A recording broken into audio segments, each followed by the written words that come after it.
Hey everybody, I'm Curtis. And I'm Hannah. And this is Love at First Fright.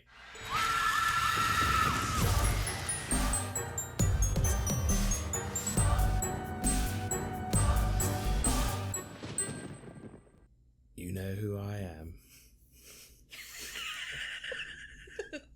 I'm Bill Wilkins. No. No.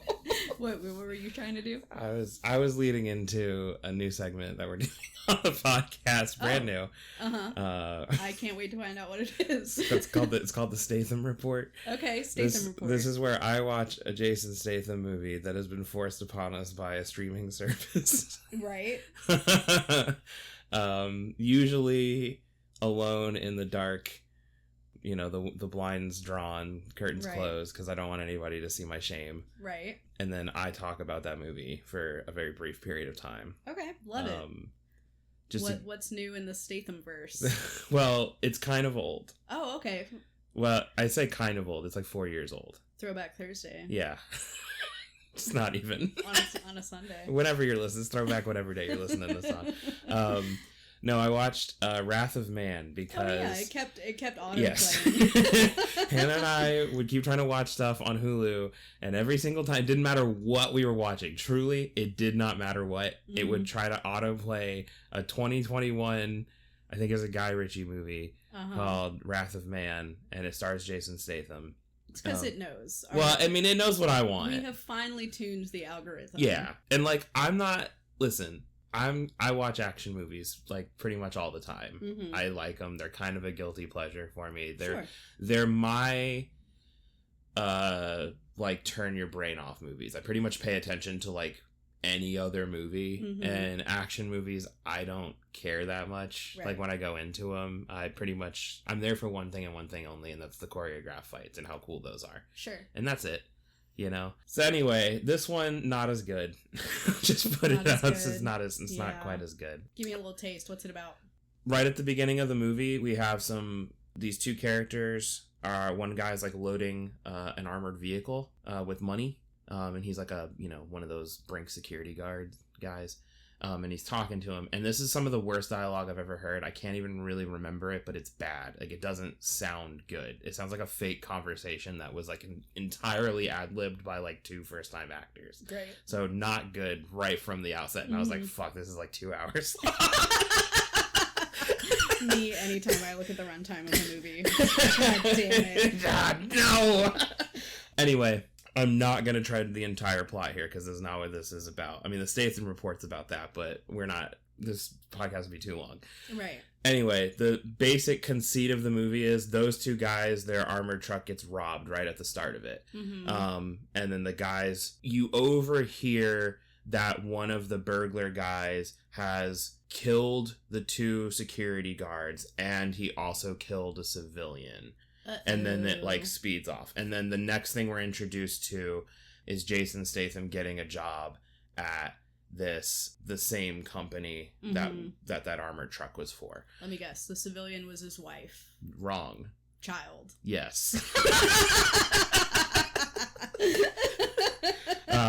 But we don't. There's only two options. We don't really learn that until we know what it is, right? Like, because why else? Who would care? Mm-hmm. But the kind of complexity of this, because everyone's like, oh, this is because like he gets the job and like they go through like this like training for him. Sure. After this incident occurs, and he's like supremely average at everything. Like they have a shooting test that he does.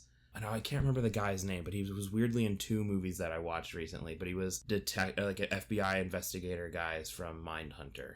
Ah. Not the smaller one, but the older dude. Not the small one. The more gangly of the two. Not that guy. The other older one. I can't remember his name. Anyway, but he's the guy that like trains them and everything. And they call him Bullet. That's his cool nickname. All the guys in here have cool nicknames. Anyway, but Jason Statham's character like scores like supremely average. Holt McCallanley. Was that it? Is that his name? I don't know. Show me a picture. This guy? Yeah, that's him. Yeah, he's got a cool name. That's a fucking cool name. Man, his real name is Holt? Holt.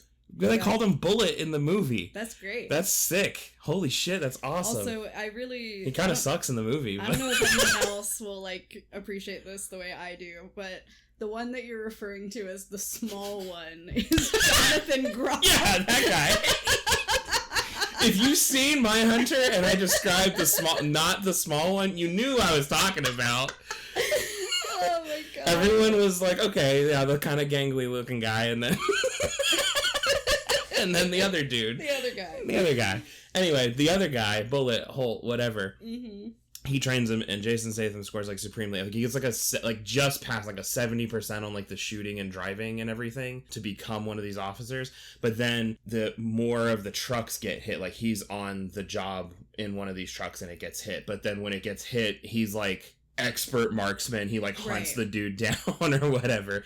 And the movie reveals over the course of the thing is that he is like the boss of his own criminal network, and his son was inadvertently like they were just going to hang out, and then he ended up having to like case the same place that he's going to work at because his crew was going to hit armored trucks. Mm-hmm. And then this other crew ends up hitting it, and he didn't realize that was going to happen, and that's when his son gets killed. So then he goes, it's a revenge thing or whatever. Right.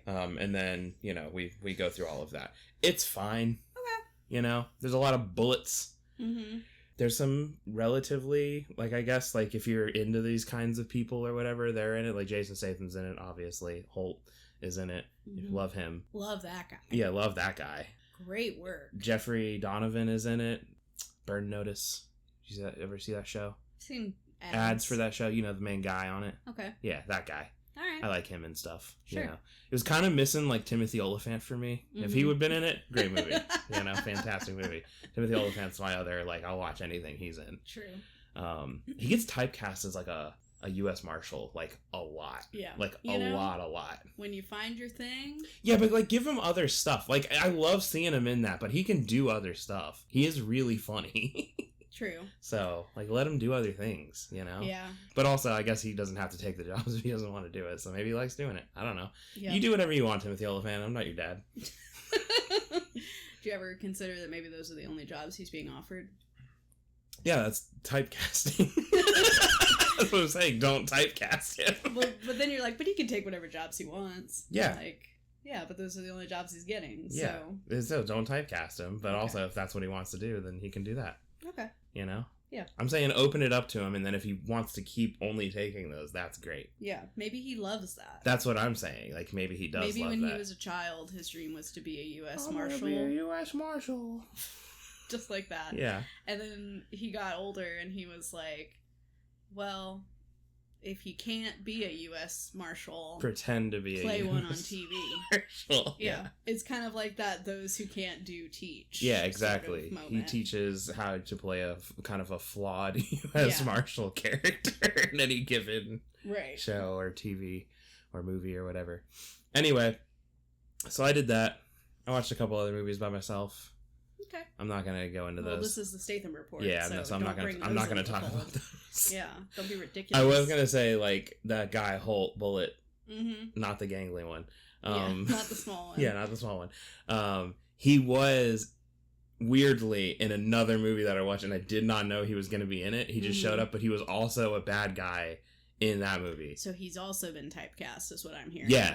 Yeah. So everyone's getting typecast in these things. Yeah. Jason Statham's not getting typecast. He just likes doing action movies. So, like, he's just picking those roles. He's typecasting himself. He's being typecast, but that's what his goal is. That's his lane. He wants to be there. Can you imagine Jason Statham doing literally anything else? Yes, and I want him to do it. Like, I want him to be in, like, a serious romance drama. And I've seen him in comedy stuff, too. But it's normally action comedies where he's kind of playing, I can't remember what the movie was called, but he plays like a secret agent character, and he is very much kind of like making a joke out of the whole thing, which is pretty good. But I want him to be in like a romance, hard-hitting marriage story, but put yeah, instead of Adam Driver. Yeah. Oh, I hate you. Every day I wake up and I wish you were dead. Yeah, exactly. Yeah. He's playing both roles. It's like a it's like an experimental artsy thing. Yeah, one-man thing. Yeah. I'd watch it. I wouldn't. That's okay. I'll watch it and then I'll do a Statham report on it. Okay, perfect. Yeah. You'll get to watch it vicariously through me. Okay. Well, shall we transition into the main segment of the podcast? Oh, that wasn't it? No. Oh, okay. I guess the non-Statham report. Yeah, I guess we'll talk about the this. Statham report addendum. Yeah, we're trying something else out on this one. We're going to talk about a different movie that isn't Jason Statham-centric. Today we are talking about The Conjuring 2. Throwback to the very first episode of the podcast ever when we covered The Conjuring. Yeah, so now we're here. We're here. All this time later. Yep. So many episodes, so many that I couldn't even tell you off the top of my head. I think this is going to be 40-something. Sounds about right. We're in the 40s, I think. Sure. Yep. The Conjuring 2.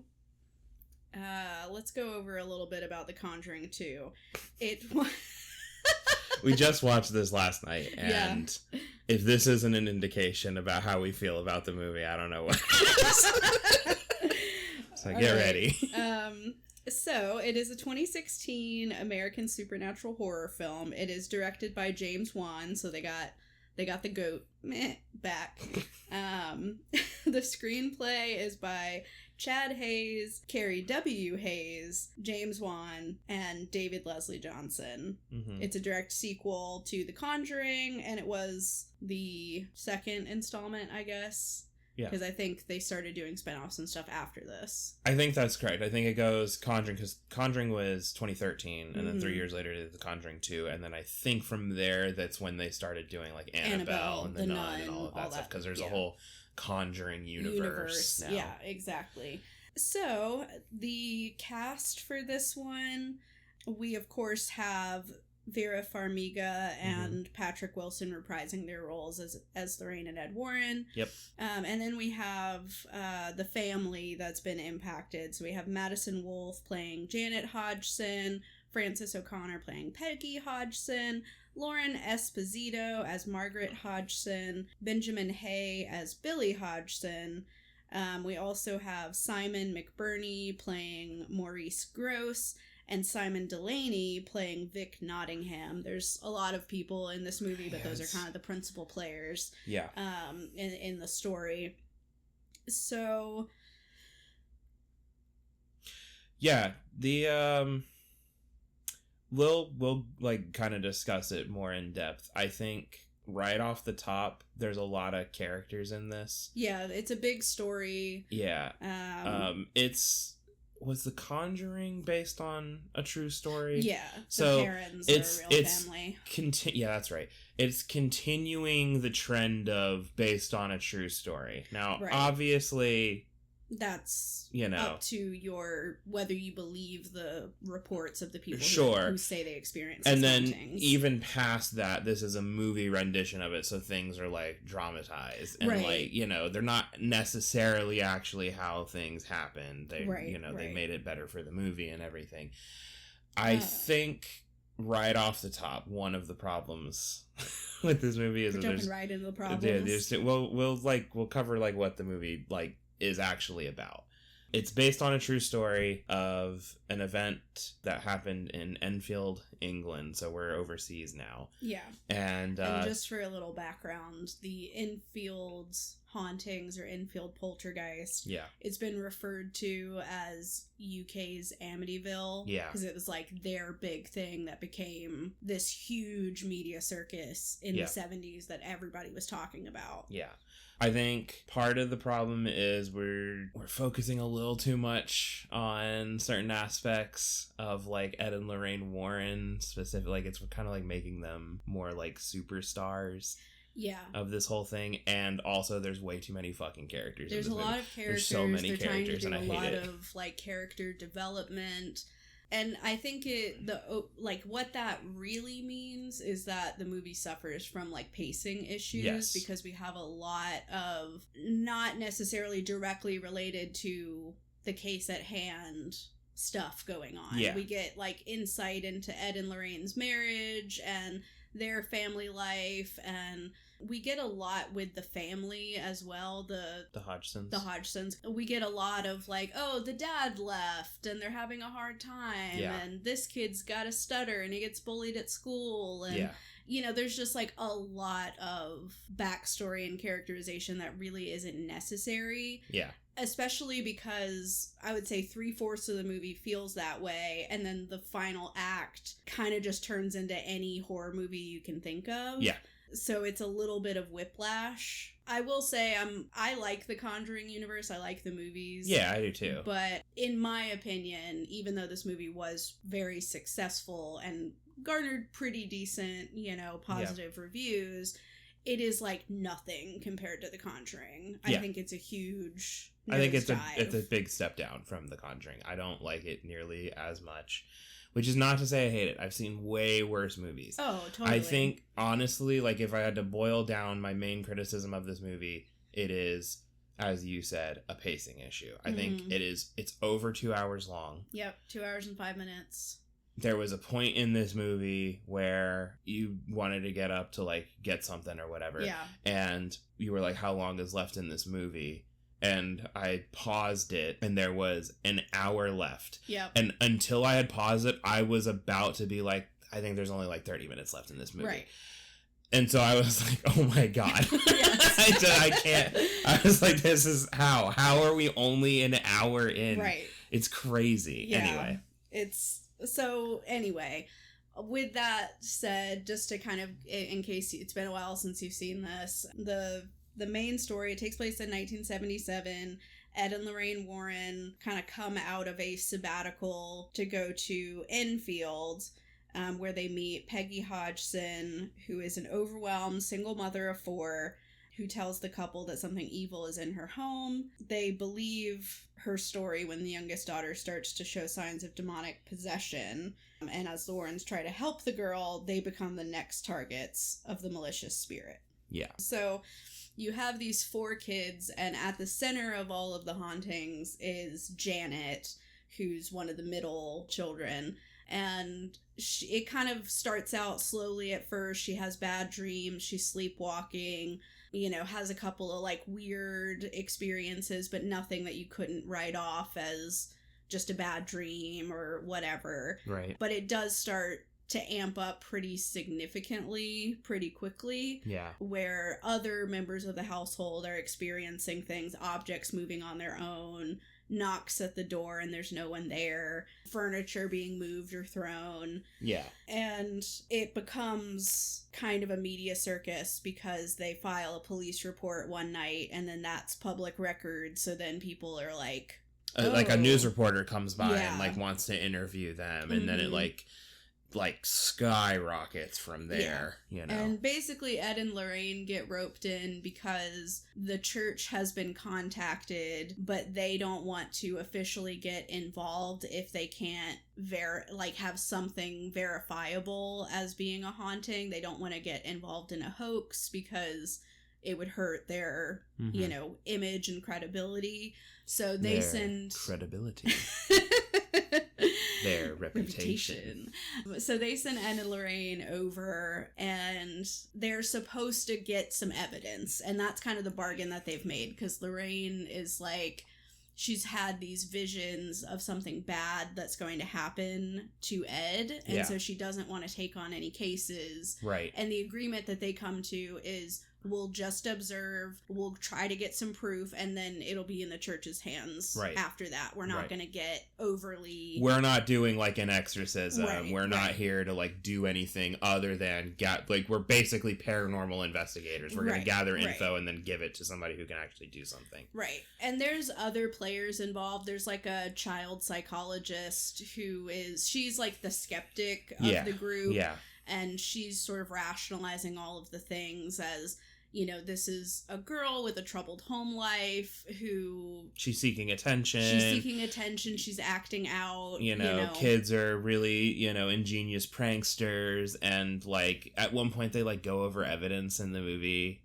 And, like, they're showing these photographs of, like, oh, yeah, like, the one guy's like, I have photos of her levitating. Right. And Ed's looking at it, and like to the audience too, like you and me, I'm sure we were both like, I mean, it kind of just looks like she's jumping from the bed. Jumped off her bed. Yeah, and that's what like the kind of skeptic character says. So she's not really into it. The guy who took the photos, that's Maurice Grosse, who he's also based on like a real person. He was part of, I forget what it's called, the Society of Psychical Research, I believe. Yeah. And he is a firm believer that this is real. Yeah, something is going on, yeah. So, you know, you kind of have the skeptic, the true believer, and then Ed and Lorraine, even though I would say they're kind of biased, but they're sort of the quote-unquote neutral party of this investigation. The most absurd part of it. Right. There's that scene where they're talking about the photos of her levitating and stuff. The one skeptic woman is talking about how she got like roped into a hoax one time by these other people, and she was like, I don't know which is worse, the demons or the people like reporting them or complaining about it or something like that. Right. And then Lorraine answers and goes, the demons. And I'm like, yeah, you would say that because you have a vested interest in this being demons. Right. Like exactly. Yeah. It's so stupid.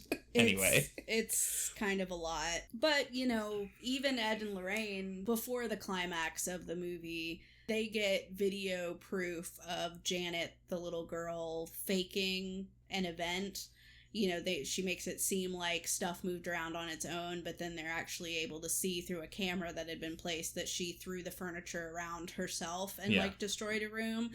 So even Ed and Lorraine are like, sorry, but like we're not gonna stick our neck out for you because like it's tainted now. Even if you want to say that everything else before this was real and this was the only time she faked it, we can't trust you anymore. Yeah. You know?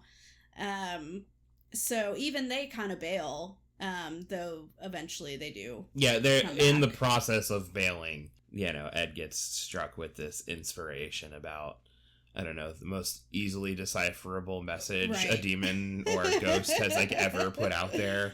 And he figures it out. I love that part where he's, if I'm right about this. and then he coordinates the two. He hits play on two tape recorders at the same time, so the overlapping messages spell out one thing, and I'm like, come on, man. Speaking of Ed getting struck by inspiration, one of the funniest parts of this movie to me is when this is before Ed and Lorraine go to Enfield. And this is insane. And Lorraine like wakes up one morning and finds Ed in his office and he's painting at his easel. And she's like, oh, you got your painting stuff out. And he's like, yeah, you know, I had this dream and I just sort of felt inspired to, you know, paint what I saw. Couldn't get it out of my head. I just had to get it on the canvas. Had to put it down. And then, you know, Lorraine goes around to the side, and so the camera follows her. And he has painted the most horrifying, haunting image of a nun with black eyes. It's just like black background. Yes. It's like disturbing looking. Absolutely disturbing. And he's so casual about it. He's like, yeah, I just had to get it down, man. You know? Just had to do it. And of course, Lorraine's like, yeah. She's like, that's the thing that I saw that wants to kill you. But she doesn't say that because she's being weird. Yeah, I don't know why she's being so, secretive about it. But there's a lot of, I think, both intentionally and unintentionally funny things in this movie. And a lot of the, logic doesn't really hold up, of course, which is an issue that you're always gonna have. Like, one thing that I felt was really stupid, and, they didn't really address it in the movie, is early on when the media first kind of grabs hold of the story, there's a point where the two daughters, Janet and Margaret, are being interviewed. And during the course of the interview, the interviewer is like, oh, well, let's try to make contact with the spirits right now and see what happens. So he starts asking questions, you know, who are you? And what are you doing here? And Janet eventually kind of slumps down and sort of changes, and she starts speaking with this weird, you know, my name is what? I can't even do it. My name is Bill Wilkins. Yes, exactly. What are you buying? What are you buying?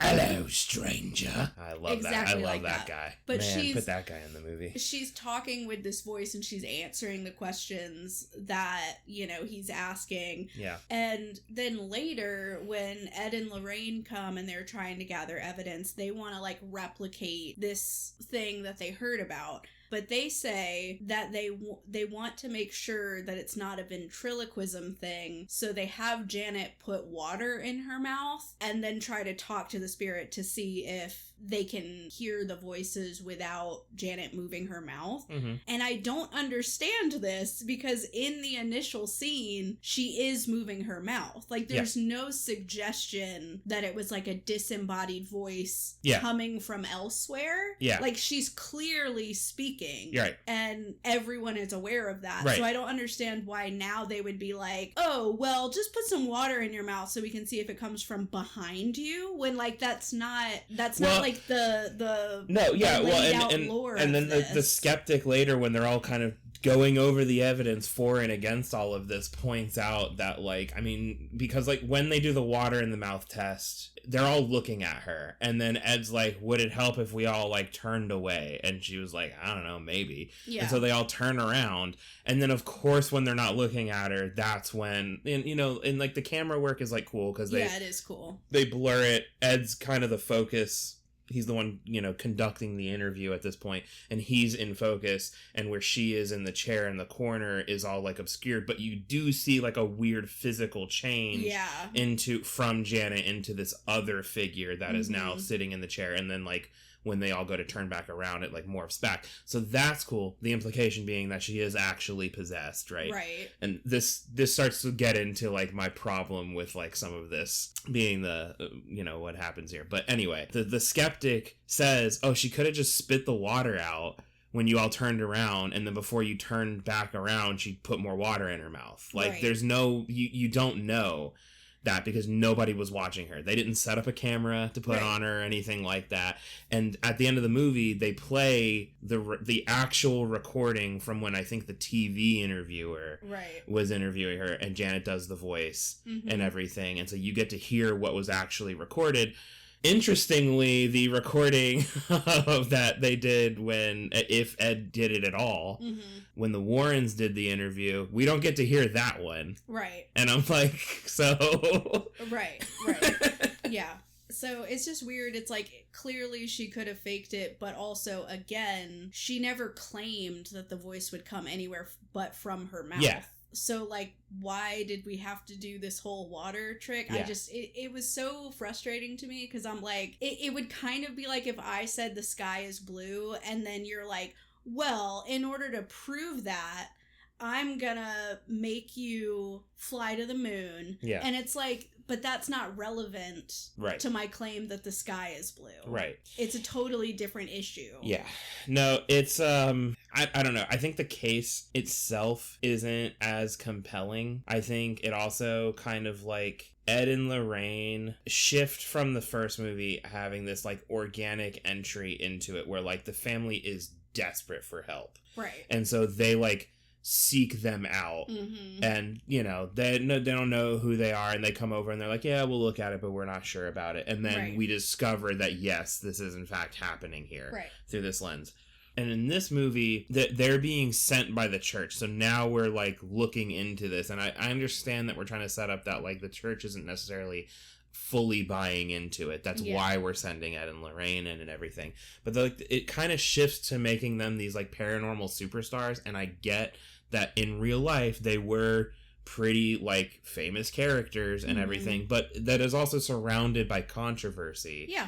And I think one of my issues with the second movie in particular is that we're starting to veer into the territory of, like, in real life you can believe whatever you want to, whether these things actually happened or not. The reality is probably didn't, because, at least not the way at least not the way, like, there are some things, like, the police had the report saying, like, the chair moved, and, like, that is an actual thing that got reported about. Right.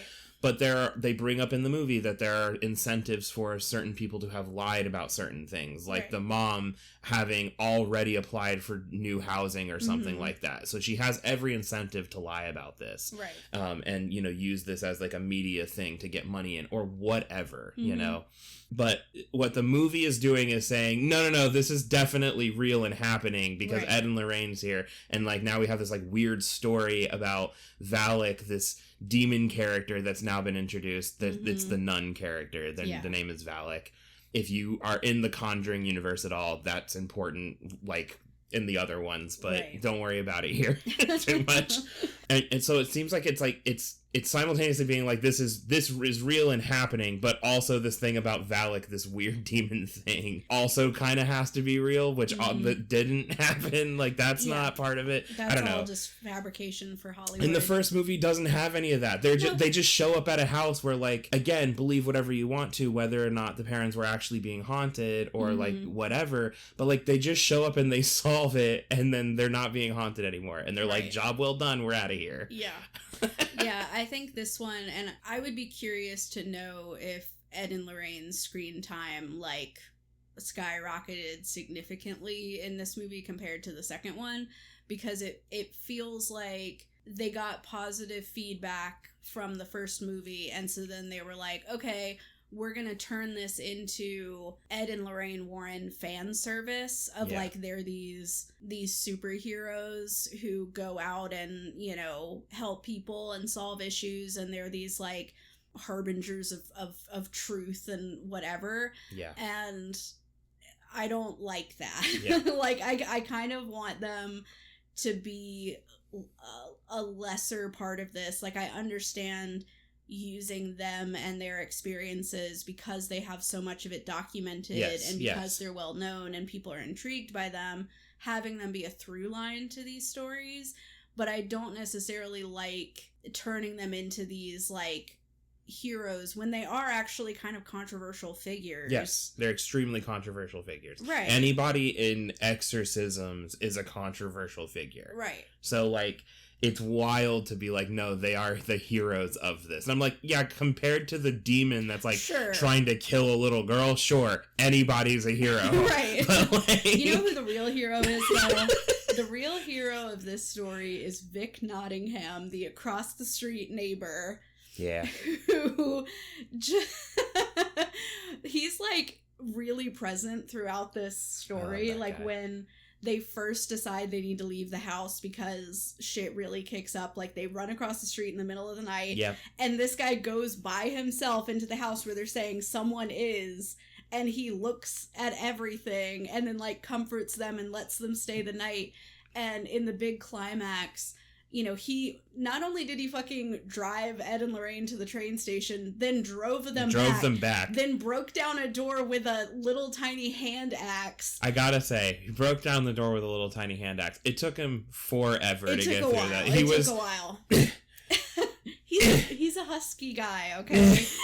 He wasn't prepared to do that. Put your weight into it, man. Yeah, but he's the greatest neighbor of all time. Yeah, no. And we should all be rules. So lucky as to have a Vic in our life. Vic rules.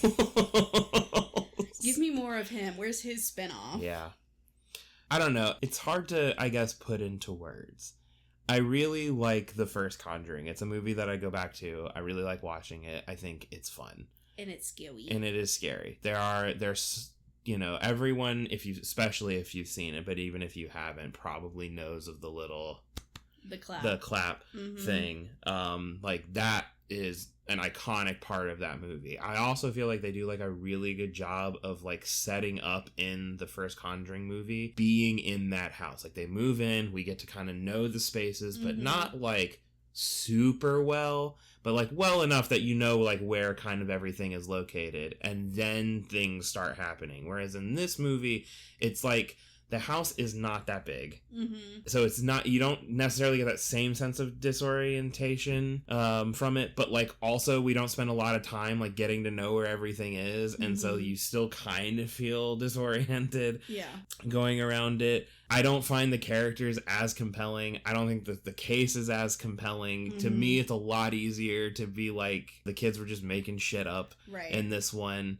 And I think, like, you know, you can listen to this and say, like, okay, you just really didn't like the movie. I think, though, the more important thing is, to me, especially, like, with distance from the movie, that, to me, feels more of, like, a failing of the actual movie, that I didn't have the buy-in, like, the same level of buy-in that the first one had. I wasn't as invested. Yeah, because you could say, like, well, they're both based on true stories, you know, or whatever, and they both have Ed and Lorraine Warren, and, you know, they're the kind of the heroes in the first one too, and they're the heroes in all of them. They're both haunted families. Yeah, they're both haunted families. So, like, what's really the difference? And I'm like, I don't know, this one just didn't have the same buy-in that the first one has. And I don't know, just pausing a movie to, like, get up and go to the bathroom doesn't mean it's a bad movie. Sometimes you just gotta go to the bathroom, right? And whatever. There's only been, like, one other one that we've watched on the podcast where I was like, I paused it and was like, I'm gonna go make coffee, because, like, it was fucking dragging. And this one was, like, right up there with it, where I was just like, the last bit of the movie, the most exciting climactic part, I was basically zoned out by the end of it, and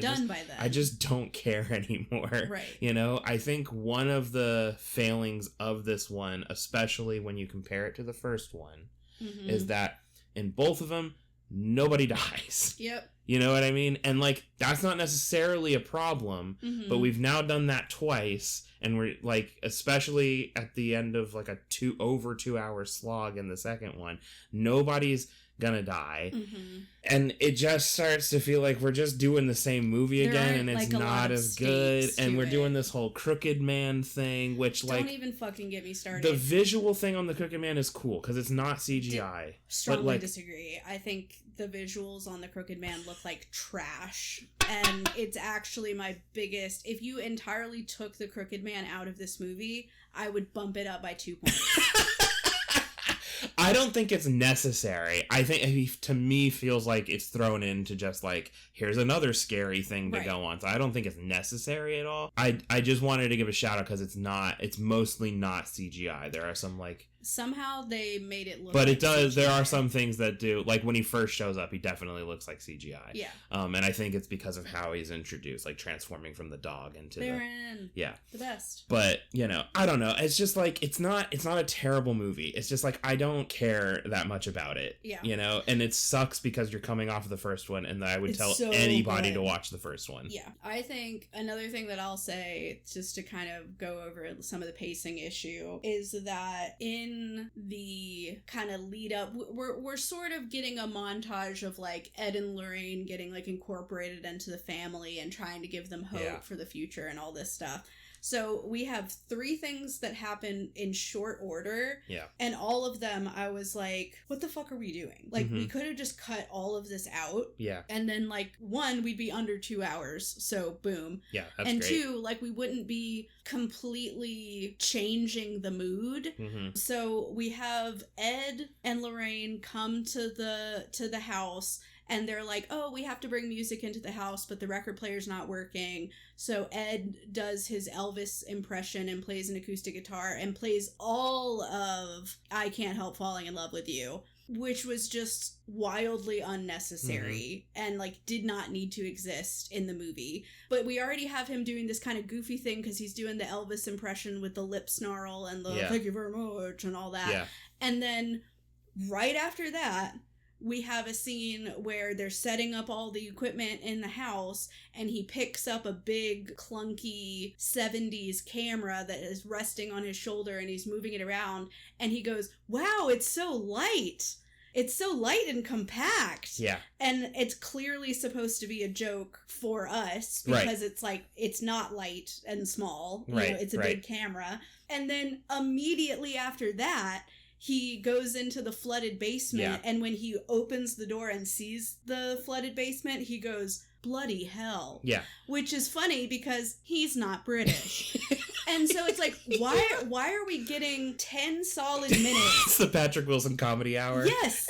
What the fuck was that? I don't know. It's truly, and I think it's like, I think it's supposed to be like character development, to be like, no, look how much they care about the kids. Yeah, he's so funny like, and they're great. So good with the kids and everything, and look how good of people they are. And I'm like, again, these are real people. They're controversial figures. Maybe they were cool with kids. I don't know. I never met him and I don't care that much. But it's Yeah. like, it doesn't really serve the plot of this movie for him to be like, rah, rah, rah, and, you know, Yeah. playing Elvis. Oh, and it's so small and light. you know, Bloody hell. Yeah, and like, I know, like, in the grand scheme of things, like, it's such a nitpick to be like, oh, he had like one little throwaway line saying bloody hell, but it's like, when your movie hits the 2-hour mark, we need to really be evaluating what needs to be in this movie and what doesn't. Fucking edit. And if it saves 2 seconds here, 3 seconds there, that's gonna add up to minutes. Right. To shave down that runtime, because like, again, you're on a timer until I'm like, I'm gonna make myself some coffee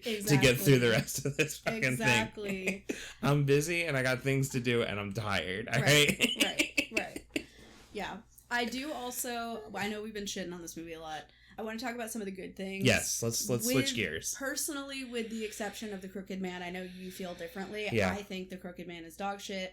But aside from The Crooked Man, I actually love a lot of the cinematography, and the James Wan does have a way with his directing that is very special, and I understand why he is such a goat in the horror world. Sure. Because of those scenes like when she's out of focus in the chair in the background and we see the sort of slowly morphing shape, but it's not clear, so you kind of have that sensation of, am I just like filling in what I want to see? Yes. You know, it's well done. And we have another scene like that where Lorraine is looking at the terrifying nun painting that has now been lovingly placed on the wall for some fucking reason. It's been hung in the office and it's like in the darkest fucking corner. The worst. Yeah, but she has a really cool scene where like the lights go down and she's sort of slowly approaching the painting because the eyes look like a little bit different. Well, it's like they have like pupils in them now, they where before it was like dark. Real eyes as opposed to how the painting looked, and she's getting like slowly closer to it. And again, your brain is kind of doing that thing of like, shit, is that always how the painting looked? Or like, what's going on? Is this painting real now? Like, you're in that tense moment with Lorraine. And I think that that's where James Wan shines, is playing with perspective. And it's something that we loved about the first Conjuring. Yeah, absolutely. We talked at length in the first episode about that scene where the little girl is looking into the dark corner of her bedroom, and you as the audience are like, shit, is there something there? Is there something there? I can't fucking tell. It's like just dark enough that you can like almost maybe make something out, but then you're like, but is there actually something there? Or do I just want there to be something there? Yeah. And those are the moments that are so good, and I'm glad to see that he didn't lose his touch with that in this one. So I do like a lot of the cinematography, and I think it's really successful. And even some of the like set design and principal photography and all of this, like having the really cool visual of Ed and Lorraine when they're first touring the house, going into the girl's bedroom and seeing the like 150 crucifixes that are all around the wall, which later we get the cool scare of all the crucifixes turning upside down. Yeah. And like that kind of stuff is cool and scary. Yeah, I think there are some really cool things that they do in this movie, and mostly it is like the camera work. I think a lot of the buy-in for the cave, I don't know that that's there for me, but like you said, a lot of the perspective stuff is cool. The coolest thing with The Crooked Man for me is the scene where he like transforms from the dog and he's like chasing the one kid down. I don't remember which one it is. It doesn't matter. Was it Janet? No, it was Billy. Billy. Chasing Billy down the hall, and he runs into the living room because they're all now sleeping downstairs in the living room together. And he's like, wake up, is whatever. And then they all get up and they're like, what the fuck's going on? And then like they all hear the Crooked Man saying something, and you like see its shadow like getting closer, right? And you're like, oh shit, they're all about to see this, so like what's going on? And then the reveal is Janet comes around the corner like kind of doing a voice, and then I think she like comes to after a minute or whatever. But like they're like, that's kind of the coolest thing about it. I do want to give props to the person, like somebody actually played the Crooked Man. Again, it wasn't like all CGI. It does kind of look like it, but like apparently. That's what I'm so confused about is like if you had gun to my head, asked me, is the Crooked Man practical or CGI? Yeah. I would have bet everything I own on it being fully CGI because it doesn't look good. Yeah. Is it Doug Jones? Did they bake him? No, it's a guy named Javier Botet. Oh yeah, the guy who played the weird person at the end of Wreck. Yeah. So, another guy who's just able to kind of... Tall, gangly, with Marfans. Yeah. But so, like, I think it's cool, but then, like, it's, like, a weird misstep because, like, apparently it is mostly practical, but then they use, like, certain digital enhancements, but, like, it goes overboard to the point where it starts to look more like it is actually mostly CGI, even though apparently it's not. I think they CGI'd the face, which is, like, if you're gonna CGI anything, you shouldn't do the face, because that's gonna be the hardest. The face is, like, the easiest to tell this is CGI. Right. And looks, it doesn't capture those natural expressions. What was that one movie that we watched that had to do with, like, I can't remember. They had, like, pumpkins growing in the backyard. Cobweb. Yeah. And we were like, oh, this is really good. Oh, this is sick. And then like, the final 10 minutes, they fucking show the whole CGI thing, and I was like, oh, I don't care anymore. Yep. And that's how I felt. I was like, oh, and it's ruined. Because, like, you're showing me the whole thing, and it's CGI, and I don't care. Once again, like, I'm not saying the answer is every single time just don't explain stuff or don't show stuff. You can show stuff, but you gotta make sure that payoff is gonna be there. You know what I mean? Otherwise, just don't. I would rather you not do it because what I'm picturing in my head is going to be way more terrifying. Usually. Anyway, but I don't know. It's fine. Do you wanna like rate it? Yeah, we can rate it. Potential scariest moments. Normally I need to get my score for reference, but I know what I scored this movie. Yeah. And it's a perfect 5. Perfect 5 for you. Yeah. I scored it, the highest thing I gave it was a 7. That's in performances and visuals. Weirdly, I think I normally score things a little lower than you, and this is the opposite of that. You went straight 5 across the board. I gave it 5 in every category. Yeah, I didn't rate it super high. Like I said, 7s in those 2 categories. Everything else is a 6 or a 5.5, which, so for my average is a 6.3. Yours is a 5. That brings us to a 5.7, which feels right to me. I think online you'll find that it is rated a little bit higher than that. It's not rated as high as the first one. Usually sequels aren't. Yeah, that's a tough threshold to But I don't know. I feel like even the third one, and this might be a little bit of a controversial take, I feel like the third one is better than this because, like, I feel like there's more. I don't remember the third one enough. I just feel like there's like more shit that goes on. Like witches and stuff. Yeah, there's like a witch in it. It's the whole devil made me do it thing or whatever. I'd have to watch it again. And like somebody's being like controlled or possessed by whatever, and there's a photograph hidden somewhere. And spoilers. Yeah. Yeah. Anyway, like I don't know. It feels more compelling, more grabbing. This one is just like. Yeah. More of the same, but done worse. Yeah. Exactly. Yeah. So I gave it all 5s, and part of my justification for that is that anytime I would think of, oh, there's something that I really liked that might warrant a higher score, then I would always think of kind of the opposite end of the spectrum of something in that category I really didn't like that would lower it.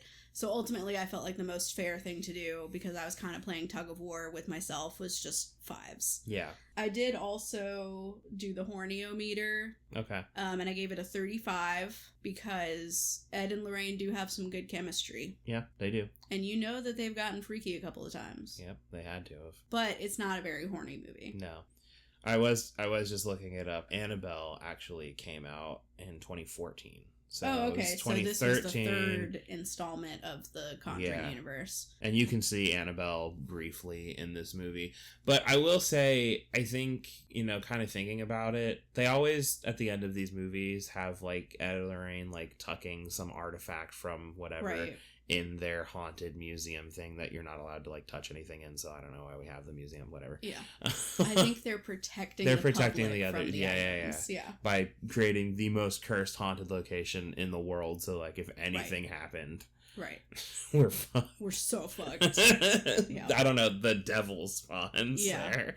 But anyway, you see Annabelle briefly in, like, the background. But I also feel like this is just, like, like, sometimes there are movies that are just meant to set up, like, it's like the origin, so that, like, the next movies that come after, we have, like, this is the launching point movie. Right. And sometimes those movies aren't good, but then, like, the other movies that come from it are really good. It's weird because I feel like that's kind of what this one is. Like, we set up Valak, and then, surprise, we have The Nun now. And Annabelle has become its own thing, where we have, you know, Ed and Lorraine Warren show up in those ones. And, you know, we have Annabelle and Annabelle Creation and Annabelle Comes Home, or whatever the hell, I don't know. Yeah. So, like, and we got The Nun 2. Yeah, Nun 2. None your business. Yeah. But I don't know. It's just not that good. I don't love it. It's fine. You know what I mean? Like, watch it. It's fine. I don't think it's that scary. There's nothing in it that I'm like, oh, no. Yeah. Speaking of, I think my scariest moment, which I already kind of discussed, is the scene where Lorraine is approaching the painting and it's playing with that perspective of, are those real eyes, or do the eyes change? And then there's this, you know, kind of follow-up scare where hands, you know, reach around the side of the painting, and then the painting starts running towards her with a body. I agree. I think that's also my scariest moment. I don't know that there's really another one. That scene's pretty sick. Yeah. Well done. It's pretty good. Got me good. Yeah. But yeah, that's pretty much the scariest part to me. It's an okay movie. I will say, if we hadn't decided to put this movie on our podcast rotation, I probably wouldn't have rewatched it. Because I didn't love it the first time I saw it. Thought it was just kind of mid. And I don't know that I'll watch it again unless I really feel a calling to do, like, maybe all of the Conjuring universe movies or something. But whatever it is, it didn't click for me. Yeah. It has the same vibe as when we did this is like a year or two ago now. Krampus? No. This is before we were doing the podcast, when we did, like, our Friday the 13th gauntlet. Oh, yeah. Where we were like, we're just going to watch every one of them. And so it was like, I don't know, several weeks. You know, when we had time. You have to go through some stinkers. There's some slop in there that you got to get through. You got to go through them to get to the good stuff. This feels not as bad as some of the lows in that, but we're, like, approaching it. You know what I mean? It's like Friday the 13th 5 is one of the worst movies I've ever seen. Yeah, it's bad. Just like full stop. It's just bad. This is more akin to Friday the 13th. I think it's part 7, where the psychic girl. Yeah, where it's kind of meh. It's kind of meh. You don't really care about it. It's kind of like that. And I know that, like, unless you've seen all of them, like, that is like the worst comparison. We are giving an absolutely culturally relevant. Everyone knows. Yeah. When you say, oh, on the scale of Friday the 13th movies, it's kind of Friday the 13th part 7. You know, everyone knows what you mean by that. We could rework our scale to be again. But I'm saying we could rework it to be which Friday the 13th is it? Because I think we could number them easily. Like, this is the best one through, like, this is the worst one, so 10 through 1. And then we can say, like, if we think 5 is 1, that's the worst.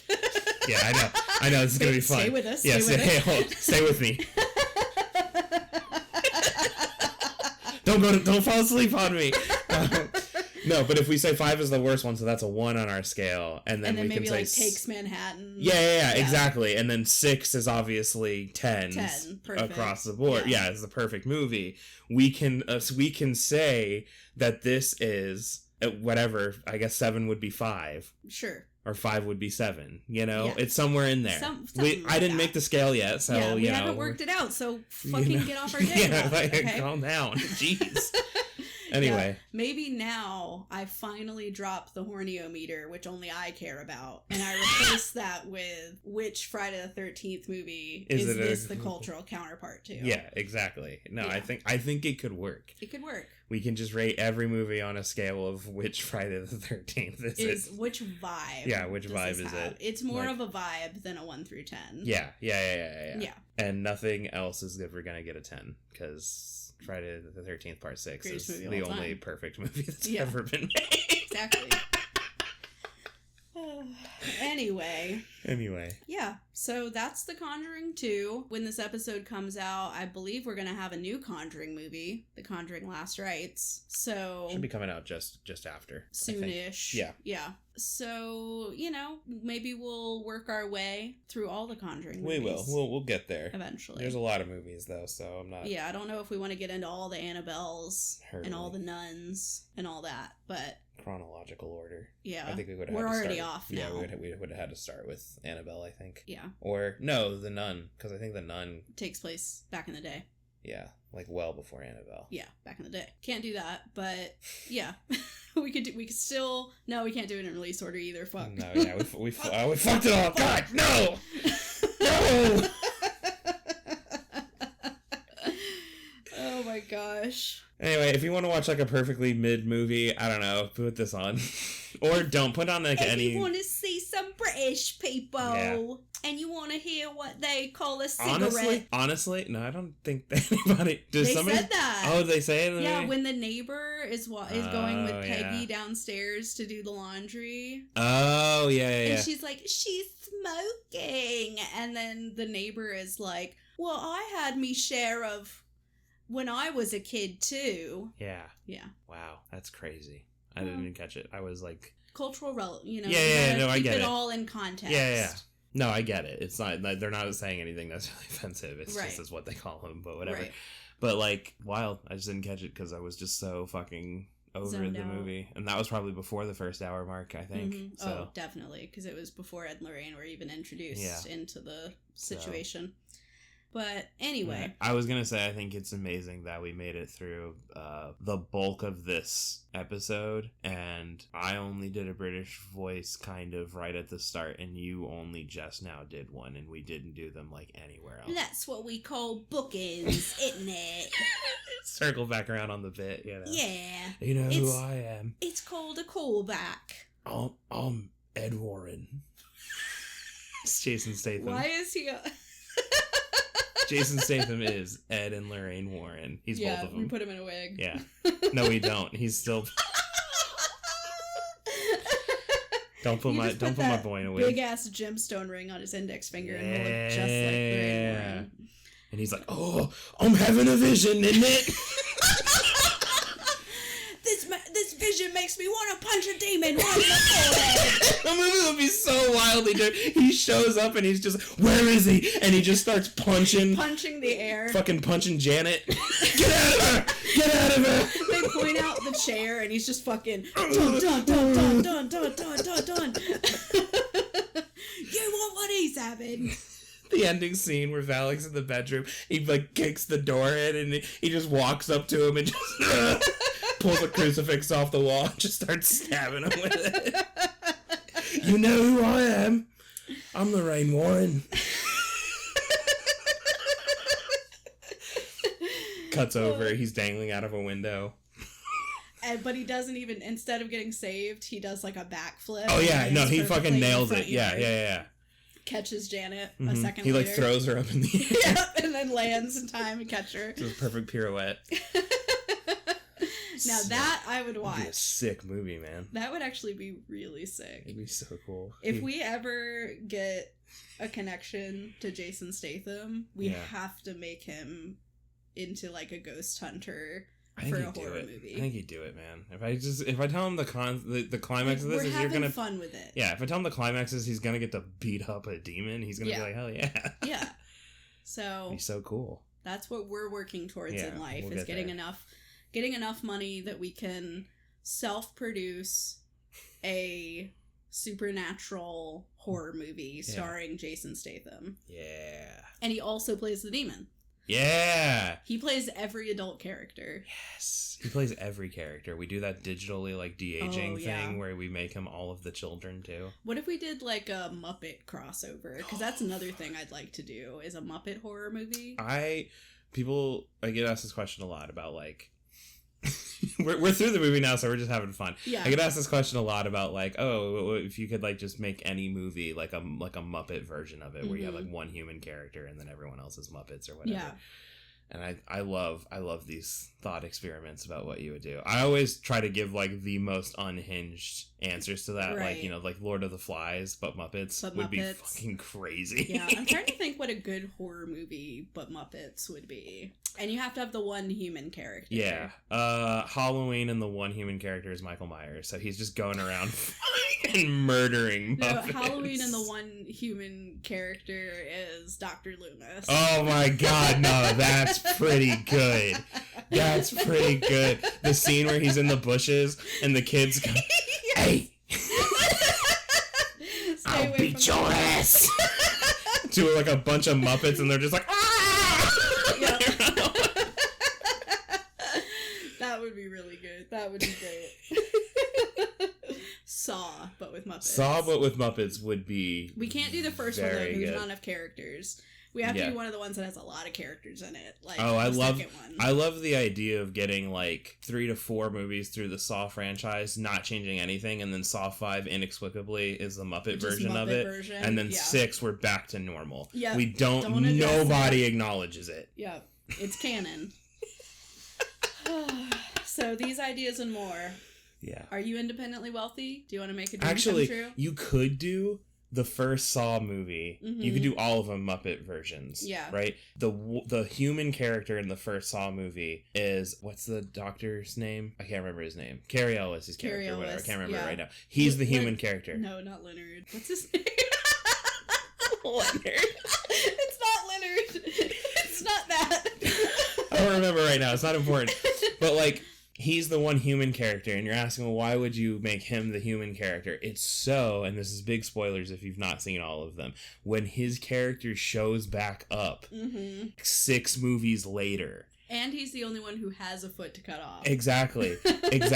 No, because then every other movie is going to be only Muppets, and everyone's going to be like, what the fuck? How are they... Muppet movies always have one human character. They did. He was just not on screen for most of it. But he's in universe. In universe, and then he shows back up, and you're like, oh my god!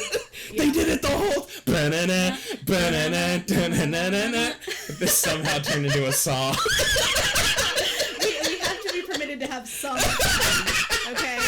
When we have a bad movie, we have to have some fun. That's so good. All right, we need to wrap it up. We're getting crazy. I'm unreasonably excited about this idea now. I gotta do this. All right, if you want to follow us and get connected with us through social media, we're on Instagram. It's at First Fright Pod. We're also on X or Twitter. And we have a Facebook page. It's called Love at First Fright. You can also send us an email. It's firstfrightpod@gmail.com. Send us your suggestions. What horror movie would you put Muppets in? And why is it the Saw franchise? Yeah, it's Dr. Lawrence Gordon. I wasn't that far off with Leonard. Leonard's, I mean, it was an L name, so it was pretty good. It was pretty close. I had to look it up. Anyway, that's all I have to say about that's all we got, the movie we watched, and I have way more to say about what we were just talking about, but that'll have to wait till another time. Maybe the next Saw movie we do, we just start going through what we would do. What we would do with Muppet. We cast the Muppets in it. Oh man, I'm going to have a field day with this idea. Yeah, there's a lot of goodness here. There's a lot of meat on that bone. Anyway, I think that's it for this one, though. So, as always, scare well, and see you next time. Boy, boy! Boy, boy, isn't it? Boy!